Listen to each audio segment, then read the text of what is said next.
Howdy everybody, ArgonMatrix here, welcome to episode 95 of the Binding of Isaac Afterbirth Plus. We got a challenge run to do today. We're going for this glass cannon one, which is not that bad from my recollection, but we may have a pretty solid chance to die like super early on here. BM1B A7H2 is our seed, because we're starting as Judas, which means you only start with one heart. But we also start with Epic Fetus plus Loki's horns, which is a pretty powerful setup, obviously. Epic Fetus is an extremely good item, so we shouldn't be that hard-pressed to make it to... It looks like we're going to Sheol? Is that what that one's going to be? We're going down to fight Satan? Or is that Isaac? I'm never too sure of which crosses which. I think the upside down one is probably Satan, because that's usually the universal symbol for Satan. Alright, well that's not exactly what I wanted out of that tinted rock, admittedly. Because right now, I think if we can get a sustainable, or into a sustainable place for our HP, then this run kind of just makes itself at that point, right? But until we get to that point, we're going to be a little wary of our positioning here and our timing when we fire off Epic Fetus. Because, even though it's extremely powerful, I think it may do a full heart of damage to us as well. I'm not fully sure of that, honestly. Explosions tend to do a lot of damage, though, so... We did get the Halo, which is HP. It's HP probably in the best sense that we could have found, except maybe a Spirit Heart. Although even Spirit Hearts, I mean, on this run, we don't really need to worry as much about... Okay, that was just dumb. About deals with the devil. Because... we're so powerful already, so it's like, what could a deal with the devil even offer us that we would necessarily want to go for, right? We haven't been unfortunate or lucky enough to see, I guess, that right there, which is what happens when you get not Cricket's head, but Loki's horns and Epic Fetus to pop together, so it's a scary prospect for sure, because you're suddenly surrounded by 4 exploding masses, and that's not a word that I like saying. Exploding masses. Masses in general is just not a fun word, you know? Just something gross about saying masses. Because what do you think of when you think of masses? You think of, like, masses of flesh? That's kind of what I think about. Maybe I've just been playing too much Bloodborne lately or something, but still. I'm going to go ahead and check this chest out. Got some money out of it. That's fine. So this is probably going to be quite the fast run, because we are starting to get into a more tenable position here. I don't know how much difference Book of Belial is going to be making here. It allows us to two-shot monster at the very least, but we may have already been able to do that, so... There we go, we got Mr. Dolly, which is range and tears up. Don't think that really matters that much. Definitely the range doesn't matter. The tears may allow us to fire multiple Dr. Fetus, or Epic Fetus shots in quick succession here. However, I don't think that's entirely true. And why would I ever want more than one Epic Fetus shot?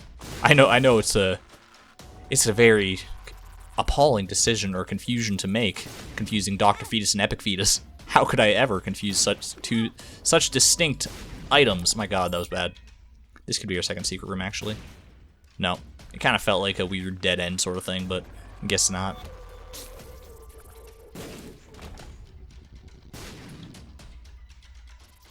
Yeah, but Epic Fetus, it's a very... You know, with great power comes great responsibility, is basically what this run comes down to. Is you start off extraordinarily powerful, however... You also start off extraordinarily fragile, which I guess that would make sense, you know? That's kind of what a glass cannon's all about. Do you think anyone's ever taken it upon themselves to construct a literal glass cannon? Just to see, like, how doable it is? I doubt it's very doable at all, to be real with you. Okay, that's scary. Prospect. Okay, yeah. Saw that one coming. That's fine. I think there was some HP here that I neglected to pick up because I didn't realize I would get a health up pill, but... It was a pretty clutch pill, honestly. I don't know. I might be talking like the way I'm talking right now might be I might sound overly cautious. Health down is not very good. It might seem like I'm being overly cautious, and maybe I am. Maybe it's like, you know, you're in a pretty good position now that you have 6 full hearts here. Don't worry so much about the fragility of this run anymore. But at the same time, you have to consider that if you do play recklessly with Epic Fetus especially, or with something like Dr. Fetus, or anything that you can hurt yourself with your own tears, then you're bound to take some damage, probably. It's just kind of inevitable if you play that recklessly, so we don't want to do this fast and loose. We still want to play cautiously, especially because as far as our challenge streak goes, we're going for win number 19 here, as far as I can know anyway. Alright, let's see if this actually does any more appreciable damage than it does without Book of Belial. It does seem to, so that's good to know. I mean, I don't know why I thought it wouldn't, but this should kill him off. That's pretty nice. You do get to deal with the devil out of this. Getting a lot of those half spirit hearts, which is pretty good. Do I want the void? I guess so. I guess the void's probably worth taking, then void that. We did just have an Apollyon run on our last video, so it's a little bit of a deja vu kind of moment, but the void I think stands to be pretty powerful. The void in general is usually pretty powerful. I guess, yeah, it's a good thing that we did do that that Apollyon run last time, because it unlocked the void to appear for new characters, so we otherwise would not have gotten it. Although it's kind of a Schrodinger's cat situation, isn't it? I would like if we hadn't unlocked the void on the previous run, would we have gotten something better in its place at that deal with the devil? Would we have gotten like Brimstone or something? Which I know for a fact that Brimstone and Brimstone and Epic Fetus, I'm gonna make that confusion until the day I die, so you might as well just get used to it at this point. But I know that they have an interaction, unlike Dr. Fetus and, this time I actually do mean Dr. Fetus and Brimstone. Because we learned that the hard way on one of our recent runs. There we go. The good thing about the Loki's Horn thing is that most of the time the extra shots from Loki's Horn actually end up just going off the map. So it's not like it's a huge deal, really. As long as you separate your shots wide enough, then you should be fine. I think more the danger with Loki's Horns, the risk that you run, is that you might just kind of flood your own mind with like, oh god, there's suddenly 4 crosshairs on the screen that I'm controlling all at once. How do I do this? And then it's like, by the time you process all that, it's like they're already firing down on you, and there's nothing you can really do. Save yourself, Marty. Well, that was a lot of damage, but he was invulnerable. Come on, buddy. There we go. Got him. Oh, those guys are always pretty annoying. Okay, we got our pick of trinkets here. Which one of these do I want? I guess I probably want the paperclip, because I'm not doing super well on my key game here. Although, do I really need that many keys, given that there's no treasure rooms on this run, so the odds, or the potential keys that I actually need are much lower than you would expect on any given run, so I'll have more 4 chests. I guess that's a fair argument, and that's enough to honestly make me reconsider my decision here and head back for, well, that's not what I want. And head back for either Batwing or Locust of Pestilence, I suppose. Okay, really though, Curse of the Maze, you're gonna rue the day that you did that. Yeah, Rainbow Worm's not even really worth talking about here. I guess I'll probably take Batwing, honestly. Okay. The occasional flight is probably pretty viable here. I originally thought that Batwing was actually just like on any given room, you could just have flight for the room, but I think it's actually like over any given second, you have a small chance to gain flight.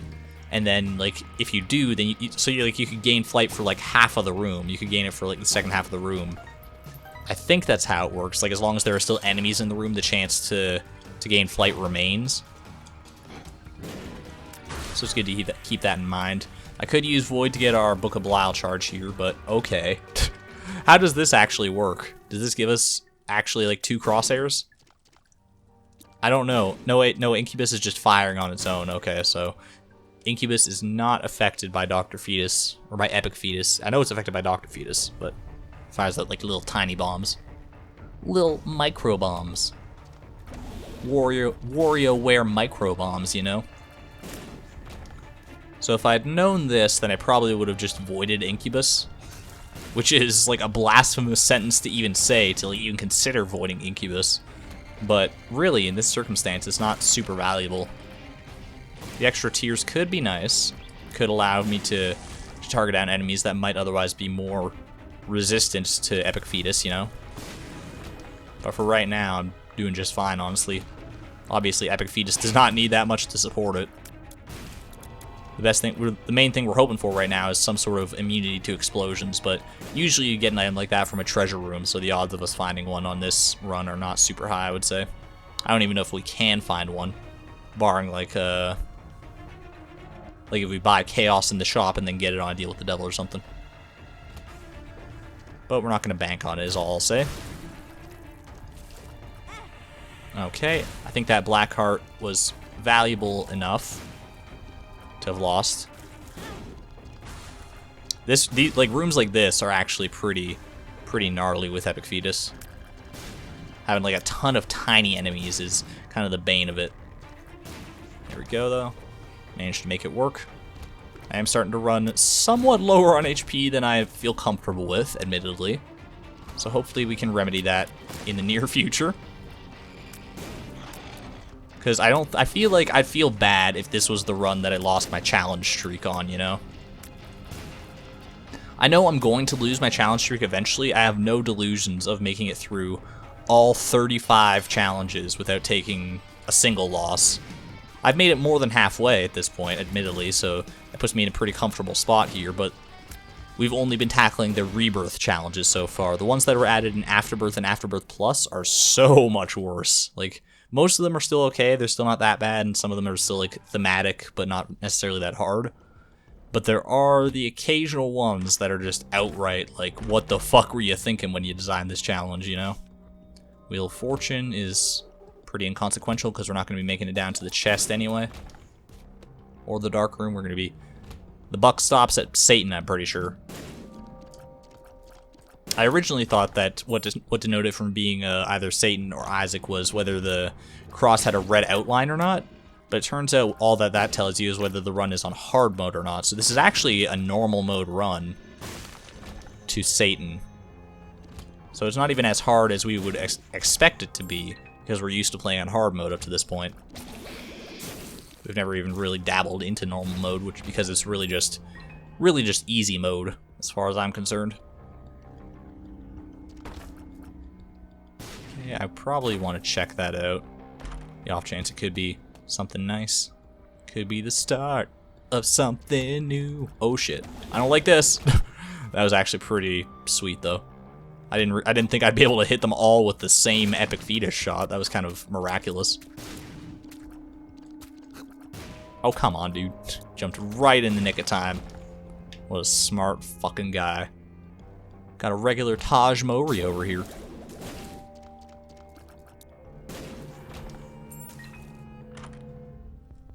Okay, so we got 9 volts, and we got Fanny Pack, and we got Greed. Alright, sure. We can't afford any of these unless Greed drops Steam Sale here, which he did. So we can actually afford both of them now. I will take both of them in that case. I love when the Batwing triggers, not only because it gives me the flight, but the wings that you get from it, they look like they're taped together, like they're part of some terrible Halloween costume. And it's just the best thing, dude. It's so funny. Alright, this is a good room, potentially. Potentially, yeah, I'd say that's definitely worth the cost of doing business, which the cost of doing business was effectively 0. So, I mean, I'm fine with that. That was a scary-ass room. These bombs are just accumulating with no real purpose here. What would I use bombs for when I shoot bombs from the sky? Alright, we got Mom here. Red Mom is actually kind of bad. Okay. I just got done saying maybe I shouldn't be using like regular bombs, but maybe I should be using regular bombs in this case, honestly. Because Red Mom is very tough to predict with Epic Fetus here. So like I shoot one like this. There we go. Okay, so it takes a little bit of timing and a little bit of luck, because sometimes she delays her actions a little bit like that. And even when we do hit, we're not doing an exorbitant amount of damage or anything, so keep that in mind. Alright, fire here. Oh man, it just missed her. Good stuff, good stuff. Hit her right in the pinky toe. Okay. Oh god. Spider mod. I mean, maybe the way to do this would be to just target her down with Incubus, honestly. It's gonna take a while though. I mean, it's going to take a while either way. It's already taking a while, but take it even longer. And that is not something I can abide on the glass cannon challenge.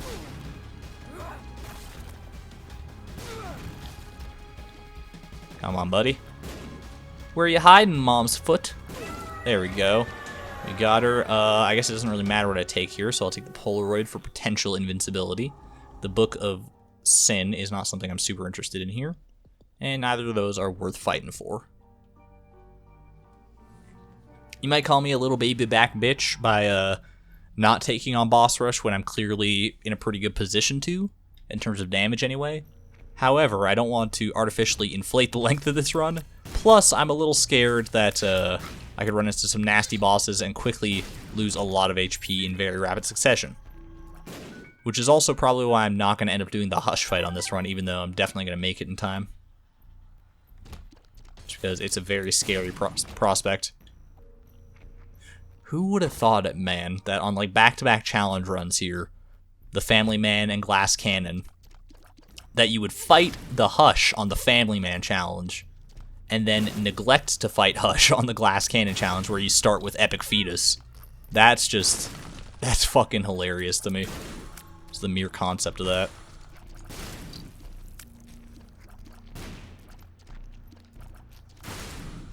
But you know, sometimes you just have to take a run as it comes, you know, you have to call it like you see it. And right now, I'm not seeing too much good coming out of doing the Hush fight on this run.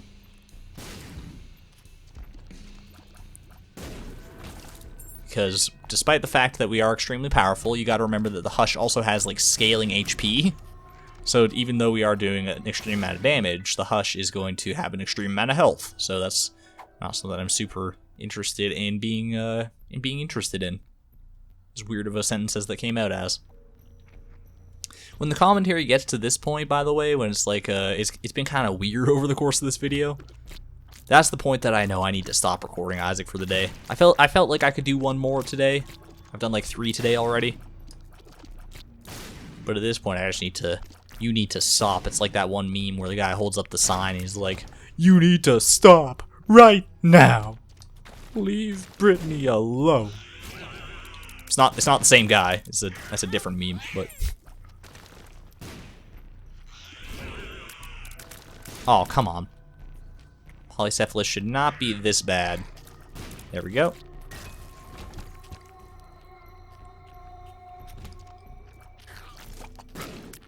So yeah, really I'm still just looking for HP and stuff. Like, any spirit hearts I can come across is gravy right now. Because, really, look at my HP. It's not doing so hot. And I'm going to let you in on like a dirty little secret, because I know we just recently unlocked Epic Fetus, so we haven't even had the chance to see it on a regular run. But when we do see it, I very rarely take Epic Fetus. Not because it's like a bad item or anything, or even because it makes it boring, which it actually often does if you end up with a really powerful setup. But honestly, because I just don't trust myself with Epic Fetus most of the time, and this challenge completely exemplifies that. Like, why that is. It's just like I cannot be trusted with this much power, dude. I know myself better than that. Alright. I'll tell you what I am looking forward to, though, is beating this challenge and then going to have some dinner, dude. I am starving today. Maybe that's affecting my mindset a little bit on this challenge, and maybe that's not a good thing, but probably should have eaten before coming down to going to record this, I suppose. But it's not like I can just go and take a soup break or something now. That'd be a little silly, wouldn't it? Alright, so what is our first boss here for the Loom 1? We got Daddy Longlegs, another one of those weird bosses that's pretty annoying to hit with Epic Fetus here, like Mom was, but should still be able to handle this fairly easily. Daddy Longlegs doesn't have nearly as much HP as Mom did, so no big deal. No skin off my nose. We got a speed upgrade, which I don't really need. And we got, okay. Is this worth it? I mean, is it? I don't know, honestly. Take these. Health upgrade. I mean, that probably solidifies that it is worth it to take Satanic Bible. And you use Satanic Bible. Take Void. use the Void to get another Satanic Bible use. And then we'll head back for the battery as well and just avoid the speed upgrade, honestly. Although, what am I really hoping to get out of voiding it? I don't know. What stats would I expect to get? I guess I'll just take the speed upgrade, honestly, because it's probably the best stat for me at this point to be able to dodge my shots more effectively. And I did see a battery charge a little bit further back here, so I'll head back for that just to get an extra. Oh, is it trapped in between there? It is, kind of. So, I mean, I can actually kind of make this work, though. Just like that, yeah. And you pop that, and we're good. Honestly, just pop it again right away. Get those Satanic Bible plays going. Yeah, so now we're probably just set, honestly. Now that we have Satanic Bible within our void, nothing can stop us. Ooh, Cain's Eye happens to pop on this run as well, on this floor. That's exactly why I picked it up. Good on you, Cain's Eye. Oh god. I psyched myself out there, dude. The gurgling was getting too close and I was like, oh no. Okay. That's about right. Honestly, that's fine. Eat my black hearts. Eat my shorts while you're at it, by the way. I'm going to eat you, Bart. And I'm going to start with your shorts. I regret everything. That's my immaculate Bart Simpson impersonation. As well as my Seymour Butts impersonation. Seymour Skinner, actually, I know. But yeah, how can you say the name Seymour and not say Butts after it? It's classic, man. It's written in every like religious text and law text that I know. The name Seymour must be followed by the word Butts. Apologies to all Seymours out there watching the video right now. I'm sure that's a joke you hear far too frequently. Kind of like how I hear people say, like, hey, when you hear the word exactly, do you think someone's talking to you? Yes, I do, actually, and it's actually quite annoying when it does happen. Like, I hear the word exactly, and it's like, oh, is someone calling my name? And it's like, no, are you crazy? Get out of here, you weirdo. It's like, well, I'm sorry. I'm sorry that my name just happens to be built into a very common English word.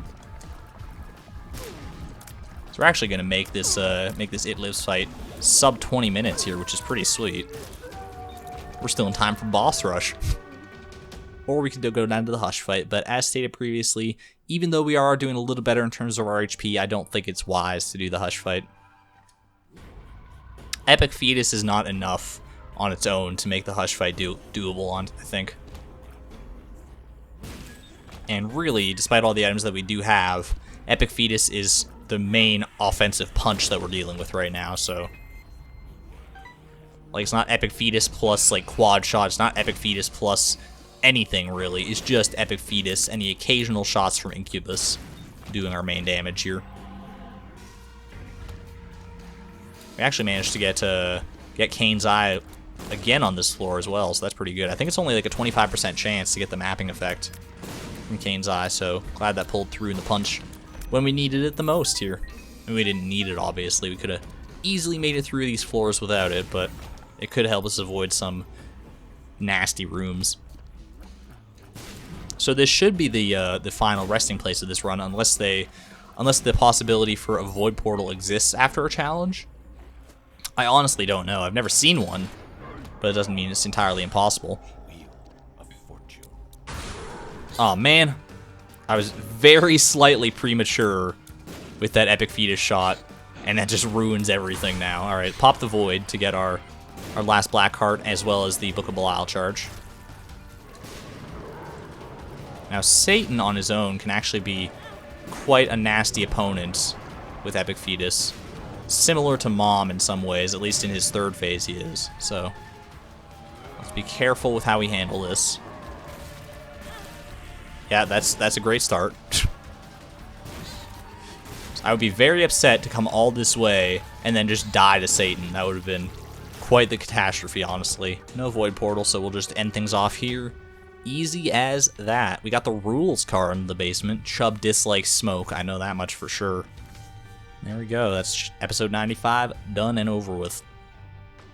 We got the Purist as our next challenge. That'll be the last Rebirth challenge, and also episode 100 in a couple episodes here, so keep an eye out for that. And then we got all these to still deal with. I'm sure I know some of these names on these challenges, namely Speed and Ultra Hard down here. They gave me a little bit of PTSD from when I did them my first time through, but we'll see how they go on our little challenge streak here. Regardless, I hope you guys enjoyed this video. If you did, please leave a like and or comment down below. It really helps the channel, keeps me motivated, all that jazz. And subscribe if you want to see more. I post a single Isaac video every day at noon Mountain Time. Tomorrow we'll be tackling some sort of unlock here. I haven't quite decided yet. Maybe like, you know, Samson to the Dark Room or some nonsense like that. Lazarus to the Dark Room to Sheol, because that's a weird unlock we have to still get. Regardless, I'm going to get out of here, so thank you everyone so much for watching. This is ArgonMatrix signing out. Thank you and good night.